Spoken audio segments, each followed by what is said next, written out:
ආන්සරෙත් නෑ මම මේ වැඩසටහනට. ඇත්තටම ඊටාම දක්ෂ විදියට නායකත්ව වැඩසටහනක් දරුවනේ මේ වැඩසටහන.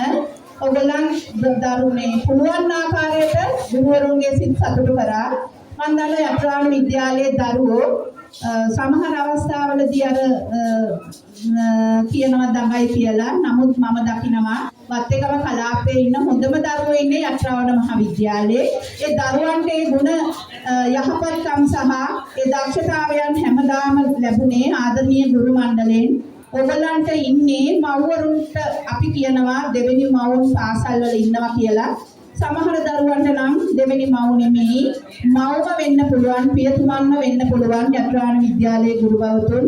බොහෝ වෙලාවට මම දකිනවා ළමයින් එක්ක සංවේදී වෙලා ළමයින්ට උදව් උපකාර කරන හැටි.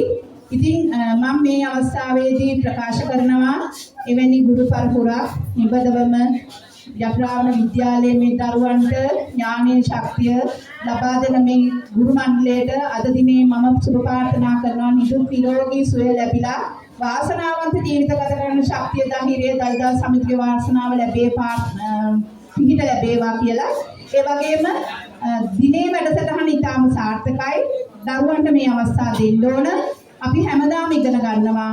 නමුත් පෙළපොතේ පාඩමේ මෙවැනි වැඩසටහන් නැහැ.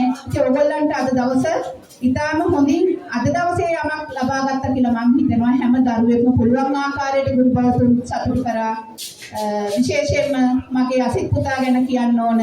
එයා මගේ විද්‍යාලයෙන් ගියත් තවමත් විද්‍යාලේ මම ඊයේත් ඇහුවා ධර්මරාජද ඉන්නේ යටිරාවණද කියලා. ඒ තරම් දරුවෝ ආදරේ විද්‍යාලයට. ඒ ආදරේ හැදුනේ ගුරු මණ්ඩලය නිසා. ගුරුවරු හොඳ නැත්නම් දරුවෝ විද්‍යාලයට එන්නේ නැහැ. අද දිනේ මම මේ උත්සව අවස්ථාවට මෙතන සහභාගී වෙලා ඉන්නකොට දිලේක ඇවිල්ලා අහනවා ආදි ශිෂ්‍යයෝ ඇවිල්ලා ඉන්නවා මොනවද කරන්නේ මැඩම් කියලා. මම කිව්වා පස්සේ උත්සවයෙන් පස්සේ ඇවිල්ලා ගුරුවරුන්ට කතා කරන්න.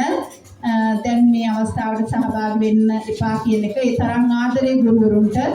ඉතින් මේ ගුරුවරු සතුටු වෙන්න ඕන. ඔයගොල්ලන්ට සතුටුද මැඩම් ලස්සනලා අද දවස. ඇත්තටම දරුවෝ ගොඩාක් ආදරේ. ඒ වගේම මම මේ පුංචි ඉල්ලීමක් කරනවා. දරුවෝ ආසයි ගොඩාක් තමන්ගේ ප්‍රාසංගික තත්ත්වයන් එළියට දාන්න. අපි ඉතින් කෙටි ඒක මම සීමා කරා ගොඩාක් ප්‍රාසංගික තත්ත්වයන් එපා කියලා. ඒ නිසා ධර්මයේ ගුරුවරුන්ගෙන් කාණුක ඉල්ල සිටිනවා. හැම විෂයකටම ඉල්ලනවා නාට්‍ය, ඉංග්‍රීසි, විද්‍යාව, ගණිතය, මේක නැටුම් සහ සංගීතය විෂයන් වලට විතරක් සීමා නොවි අනිකුත් විෂය ක්ෂේත්‍රයන් පුරාම මෙන්න මේ ප්‍රාසංගික එළි දැක්වීම දැන් මේ ප්‍රකාශයටපත් කරලා තියෙනවා. මම ඉතා කරුණාකාරණික ඉල්ලනවා මේ අවස්ථාවේ දරුවෝ ඒවට කැමති, දරුවෝ ඒවට දක්ෂයි. ඉතින් මේ ඒ වගේ අවස්ථාවන් වලට දරුවෝ සූදානම් කරන්න. මේ වේදිකාවත් ඒ හැම අවස්ථාවකදීම පුළුවන් හැම විටකම දරුවන්ට ඒ අවස්ථාවන් ලබා දෙන්න. දරුවෝ දක්ෂයි. ඒවා කරන්නේ අපිට පෙන්වන්න හරිම ආඩම්බරයෙන්, හරිම හැඟීමකින්. ඉතින් මම මේ වෙලාවෙ ඉතින් ඒකත් ඉල්ලීමක් විදියට ගුරු බෞද්ධයන් ඉල්ලනවා.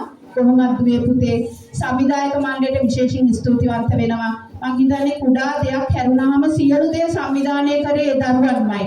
10-11 ශ්‍රේණි ශිෂ්‍ය නායක මණ්ඩලය අනිකුත් දරුවන් එකතු කරගෙන ඊටාම යහපත් ආකාරයට අද පැවැත්වූ මේ අපි වෙනුවෙන් මේ කළ සංග්‍රහයට බොහෝම ස්තුතියි කියලා මම ඉහළ වෙනවා. ස්තුතියි.